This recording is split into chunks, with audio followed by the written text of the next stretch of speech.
केतु वाले जितने लोग होते हैं उनके जीवन में एक तो ट्रेजेडी कम से कम जरूर होती है।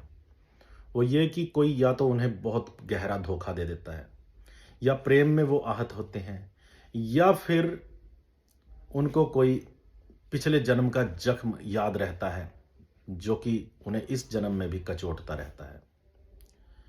राजा भर्तृहरि को अपनी रानी बहुत प्रिय थी। और भी रानियां थी, परंतु उस रानी पर बहुत प्यार था। उसको साधु ने एक फल दिया कि सदा जवान रहने का फल है। अपनी रानी को दे दिया कि तुम जवान रहो, मैं तुम्हें जवान देखना चाहता हूं। वो किसी और से प्यार करती थी, अपने राजा के मंत्री से प्यार करती थी, उसको दे दिया।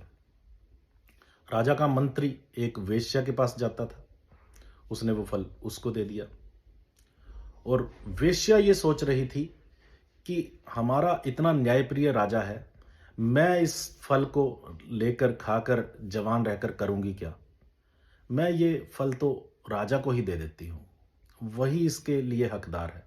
राजा के पास पहुंच गई और उसने जब ये फल दिखाया तो राजा सारी गेम समझ गया कि ये फल कहाँ से आया और कहाँ तक चला गया। उस दिन के बाद राजा आहत हो गए प्रेम में कि जिससे सबसे ज्यादा प्यार किया उसी रानी ने धोखा दिया।